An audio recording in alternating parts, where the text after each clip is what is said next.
Kalau memang itu fitnah, mana ijazahnya dulu? Oleh karena itu. Jadi Pak Boy, Anda setuju tidak kalau proses sidang pidana Roy CS itu di stop dulu sampai akhirnya terbuka begitu lebar soal ijazah Jokowi? Ya, menurut saya ini pernyataan Prof. Marwar ini menyesatkan. Kenapa menyesatkan? Profesor menyesatkan. Sidang GIP sama sidang pidana itu berbeda. Dia paralel, berjalan bersama-sama, tidak bisa berhubungan satu sama lain. Apalagi GIP ini kan, ini hanya menentukan seorang untuk membuka informasi. Jadi tidak bisa mulai sidang GIP ini menyatakan bahwa ijazah Jokowi itu palsu atau asli. Dia nggak ada hubungannya dan dia tidak punya unsur kewenangan untuk memaksa, sehingga apapun sidangnya ini tidak bisa mempengaruhi sidang pidana. Sidang pidana itu jalan terus, nggak ada hubungan sama KIP.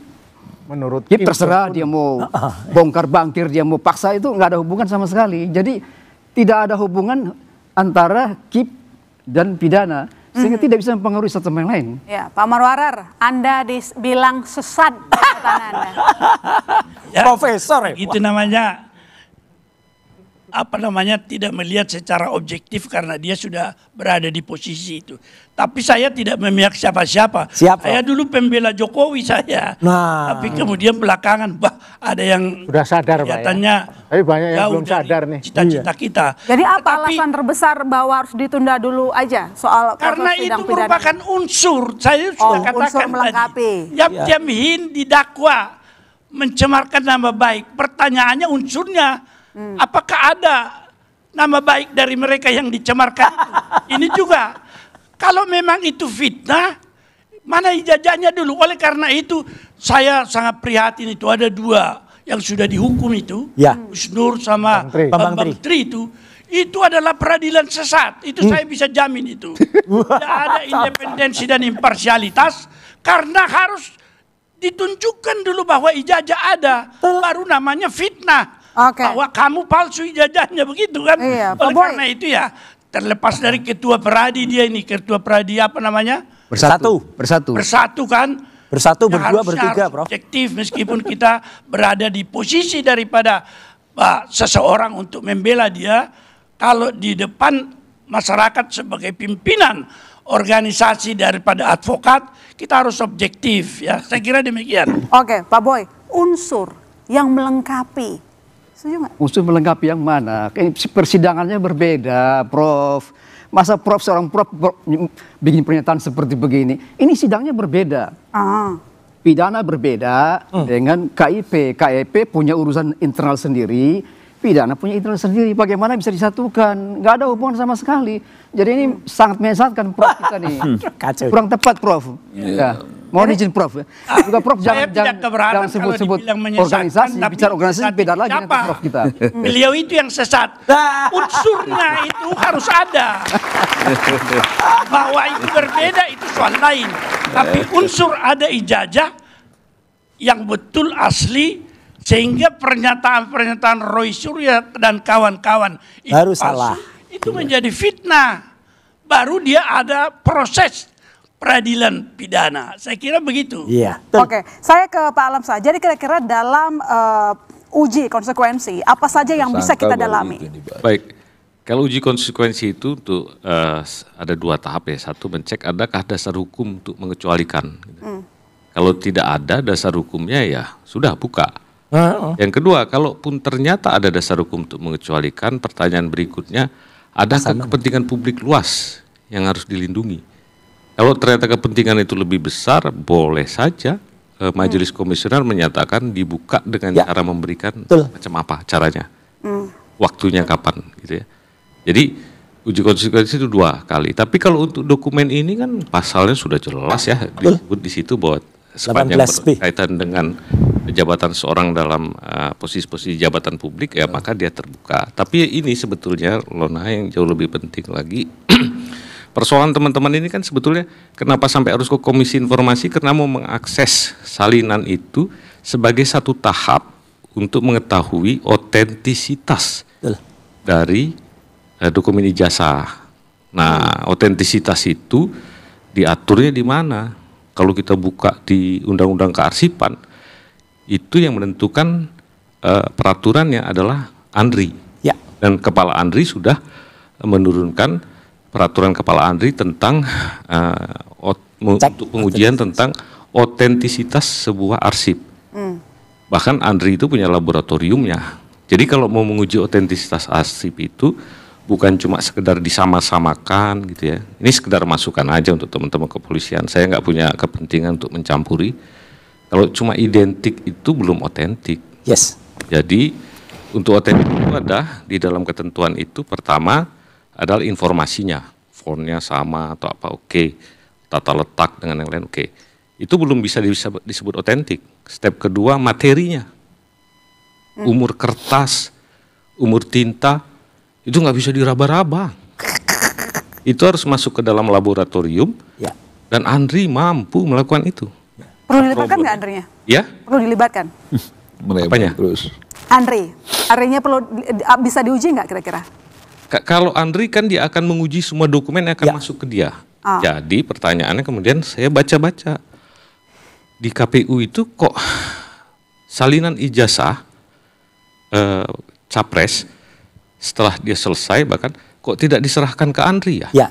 Itu satu pertanyaan. Ini pelajaran ya bagi kita ya. Betul. Kalau caleg yang banyak kertas suara oke lah, itu ada waktunya harus dimusnahkan. Tapi ini kan cuma berapa orang capres punya nilai sejarah. Jadi kalau mau dimusnahkan dokumen itu harus ditimbang-timbang dulu nilai gunanya. Salah satu aspek historis. Kalau dokumen yang punya nilai historis tinggi harusnya KPU menyerahkan ke Andri. Sebelum Andri menerima, Andri melakukan pengujian otentisitas dari dokumen itu. Caranya macam apa? Satu, dia lihat informasinya. Oke, clear, sama, salinan ini sama. Yang kedua, dia akan cek dengan teknik tertentu, mana dokumen aslinya. Dia akan cek apakah dokumen ini secara materi Otentik atau tidak? otentik atau tidak. Oke.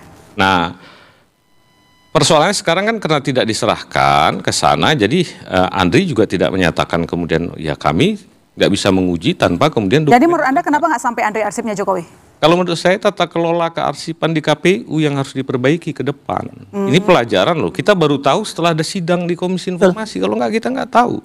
Itulah salah satu manfaatnya, tadi juga sudah dibilang, ada proses pembelajaran di sini. Tapi saya sekedar mengingatkan, apa yang terjadi di kepolisian itu baru identik. Otentik kalau kita pakai ketentuan untuk menguji sebuah otentisitas dokumen atau arsip, acuannya adalah Undang-Undang Kearsipan. Dia harus diuji juga sampai fisiknya. Saya nggak menyatakan ini pasti palsu ya. Saya tidak punya keahlian menduga seperti Roy Suryo. Jadi bagi Roy Suryo punya keahlian untuk itu. Saya tidak punya keahlian.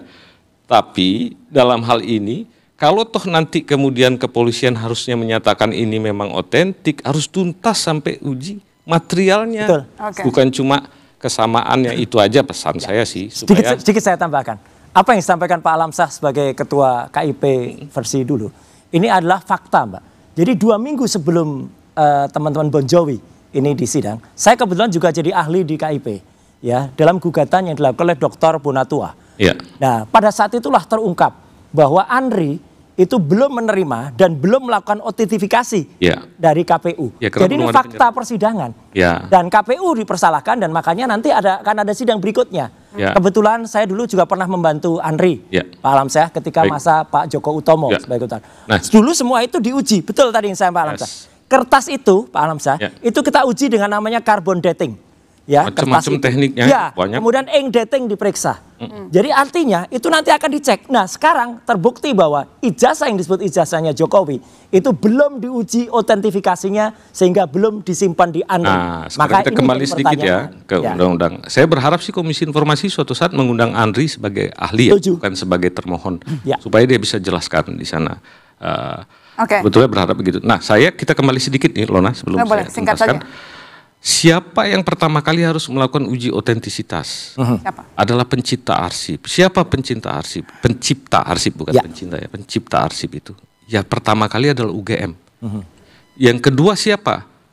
UGM juga ketika menerima legalisir. Maka dokumen legalisir yang konon katanya sudah diserahkan ke Polda itu adalah arsip ciptaan kedua dari UGM. Yang ketiga siapa? KPU. Arsipnya berupa apa? Salinan. Apakah salinan bisa diuji otentisitasnya? Bisa. Akan sama Andri deh. Saya nggak punya keahlian. Apa yang disampaikan oleh Pak Rismond dan Resuryo itu bagi ahli-ahli yang di sana di laboratorium itu udah persoalan sehari-hari mereka. Jadi biarkan aja mereka yang melihat. Nah, saya sih berharap karena udah terlanjur masuk di peradilan, saya nggak bisa komen. Saya nggak punya kemampuan atau keahlian dalam konteks pidana ya. Teman-teman di Peradi Bersatu atau yang lain yang lebih memiliki keahlian, Pak Marwar, silahkan aja. Oke, baik, saya ke Mas Randy. Mas Randy, catatan Anda sendiri dari proses pengarsipan baik UGM maupun KPU seperti apa? Tapi sebelumnya saya koreksi dulu, Mas Alamsyah tadi bilang kita 3 lawan 3 ya. Saya tidak mewakili siapa-siapa ya. Saya diundang sini kan independen. 2 lawan 6. Itu keliru itu, Mas.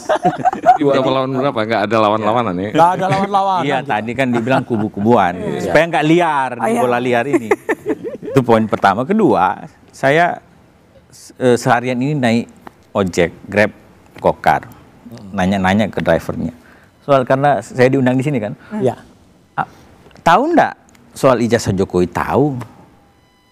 Sekarang lagi sidang. Oh iya, lagi sidang. Sidang sengketa informasi publik. Nah, menurut Bapak, namanya Mas Eka, ada di buktinya. Ya.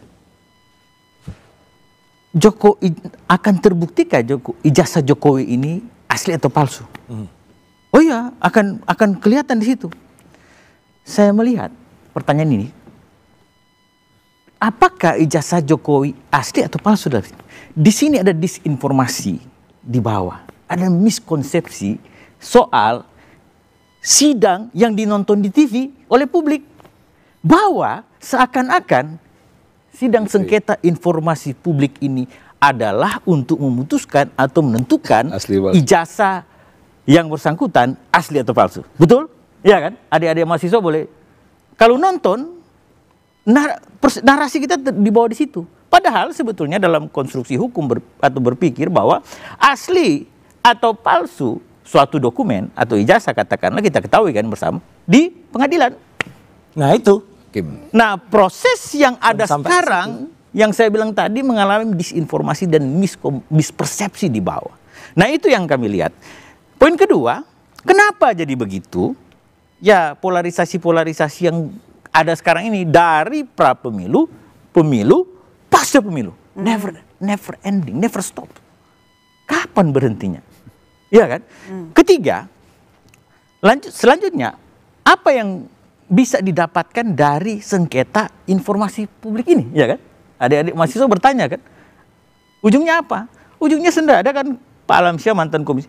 Pasal 46 Undang-Undang 14 2008, putusan sengketa informasi publik ini ada 2. 1, mengukuhkan badan publik atau tidak kan? Kalau demikian maka hanya 2. Informasi publik yang diminta oleh pemohon informasi publik bisa diberikan seluruhnya atau sebagian. Atau malah tidak sama sekali. Itu. Jadi poinnya di situ. Oleh karena itu JPPR dalam konteks ini, saya tadinya nggak mau hadir karena nantinya seakan-akan pro kontra. Kita perlu memberikan pencerdasan atau pendidikan politik kepada publik bahwa jangan semua dikelola dalam narasi-narasi yang arahnya jadi nggak sesuai. Nah, saya di sini bilang, pertanyaan ini kan kita harus jawab, sengketa informasi publik, apakah ijazah Jokowi asli, palsu? Tidak. Nggak ada urusannya, beda konteks. Iya memang itu jadi catatan penting, saya setuju. Jadi jangan sampai orang menganggap bahwa di Komisi Informasi untuk menentukan asli atau palsu. Makanya di awal-awal tadi saya bilang ini hanya untuk menentukan statusnya. Dibuka atau tidak, kalau dibuka diberikannya dengan cara apa. Kalau tidak dibuka berarti ya dikecualikan. Itu aja. Iya betul. Jadi memang kalau dia udah bicara udah sah karena mantan kan. Tapi saya perlu meluruskan ini karena ini percakapan publik. Saya interview tadi dengan beberapa yang saya tumpangi kan, supaya mengetahui cuplik atau arah pikiran mereka. Itu. Jadi maksud kami begini, sekiranya masyarakat kita, publik kita lebih semakin cerdas dalam menangkap dan mengelola informasi yang ada, narasi-narasi yang berkembang, sehingga kita tidak terjerumus, terperangkap dalam polarisasi yang tidak ada manfaatnya. Karena kalau saya tanya, ada jawabannya Jokowi, saya tanya iseng ya. Tapi Jokowi ijazah menurut Bapak asli? Ada yang bilang asli. Ada yang bilang palsu. Ada yang bilang, wah saya nggak ikutan. Ada yang bilang, menurut Anda gimana? Tidak bermanfaat, saya nggak begitu mengomentari. Tapi kausa primanya sebenarnya kalau dari awal Jokowi tunjukin ijazahnya selesai gitu. Ya, itu artinya gini, penyebabnya sepakat juga, jadi ada perspektif bahwa soal ijazah itu kan urusan pribadi. Nah, memang harapan publik atau kita